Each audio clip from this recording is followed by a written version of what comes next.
Gordon S. Wood is dead.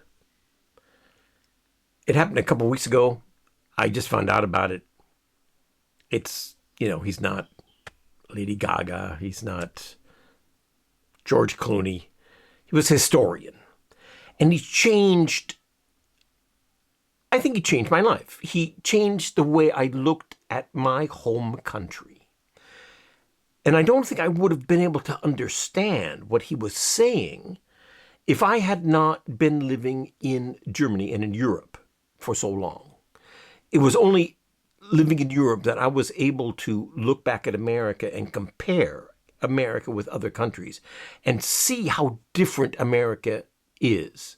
And then I read the flagship book by Gordon S. Wood, The Radicalism of the American Revolution. And it's such a brilliant book. I think it won prizes. It won a Pulitzer. It's a brilliant, brilliant book. And it really tells you what happened, what sea change happened in 1776 when the American Revolution was a success. And I wouldn't have noticed it. I wouldn't have understood the book if I hadn't been in Germany. Because in Germany, you come as an American, you notice that people think differently. They have a different attitude toward the state.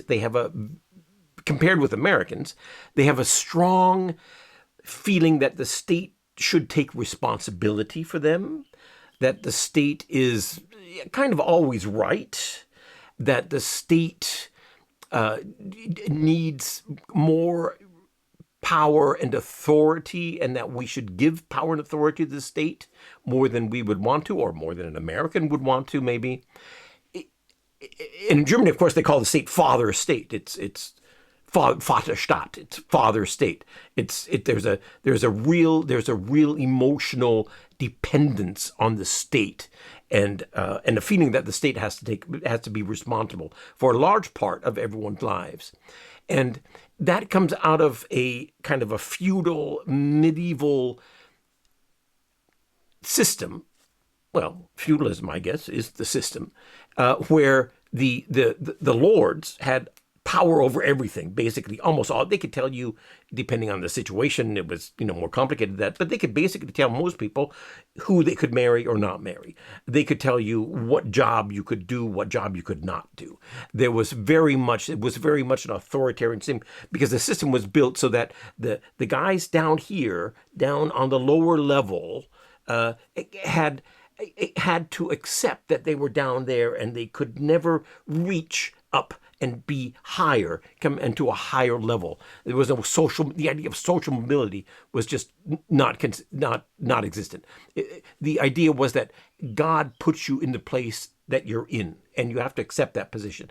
And God put you in, made you a king or a noble or something like that, and you had to accept that position. And God made you a peasant, a serf, which is basically a slave, and you had to accept that because that's the way it is. There's no change. There's no mobility. If you were an idiot, if you were a king and you were an idiot, you still would not lose your royalty, your kingship, your nobility. You would still be the king. It doesn't matter if you could do the job. And if you were a peasant and you were a genius, it doesn't matter. God says you're the peasant, you're the peasant. And that's an attitude of the Middle Ages. It's an attitude which continued into the 18th century when the American Revolution took place. There were spots where it was cracking and changing. Of course, a lot of them, in fact, and those changes were very interesting. One of the things that make the Middle Ages so interesting. But the basic idea was that you have your place and you should accept your place because that's your place. And I can see that even today in Germany. It's Germans and other Europeans will make fun of Americans for their ambition. If American says, something like, "Oh, I have a dream of being, a great," I want to be a great writer. I am a writer. I want to write one great book. That's my dream. But I probably don't have it in me. I haven't done it so far. I've written books. I've published books. I've written and published a dozen books. I've influenced people. I have, gotten praise and attention for it, but that's not the great book. And it kills me because it's just so hard. And I even went to a therapist, and she told me, she was a German therapist, and she said, "Oh no, it's what's making you unhappy is your goal. You have to that goal. Forget it. You cannot do it. Be satisfied with who you are and what you are. Stay down. Stay here on your level." And I tried it, and of course, it makes sense. By the way, it's true. I mean, people, successful people, really successful people are not, not the norm. If you have big dreams or big goals, the chances of you failing are greater than the chances of you succeeding. There will always be more failure than success in this world. Statistically, that's just the way it is. And so in a way, she was right. But I tried it, and it's just not me. I just don't do that. This is who I am, and I will die trying. And if I don't make it, that's still me. That's who I am. That's what I do. And I've noticed this difference between, Europeans and Americans. Americans tend, not always, but they tend to have more of these great ambitions and dreams and kind of the naive illusion that they can make it. And Europeans have this more practical sense of, let's stay who we are on our level, in our social class. Let us not try to be more than we are. And I noticed that. And I noticed that Europeans would make fun of Americans who have these ambitions, and they think of them as naive and kitschy and dumb. And then I read this book, the radicalism of the American Revolution. I should. Come on, there it is.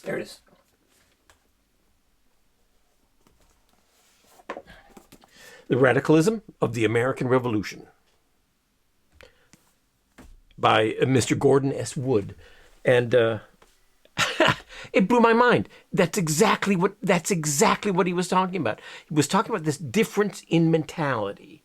In Europe, you have the father state, and you stay in your class, more or less. There are plenty of exceptions, of course.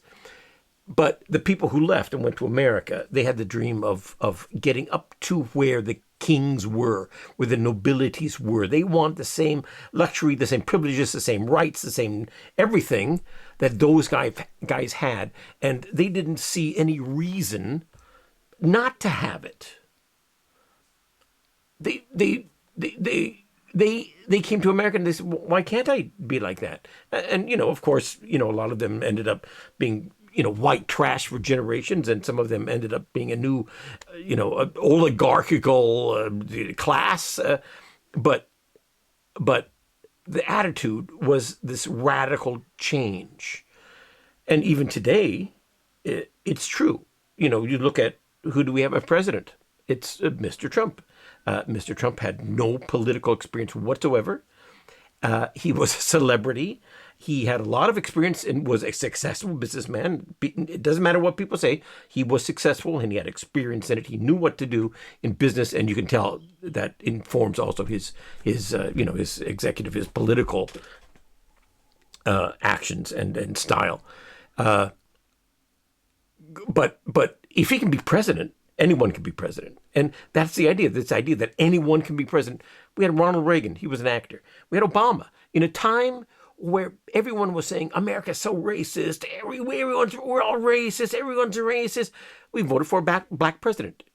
Anyone can be president. Anyone can do anything. Anyone can have everything, what they want. Elon Musk came over. He had a good start. Yeah, his family, I guess, had money or something, but, there was nothing. No one gave him, the world's first trillionaire. It was not a gift.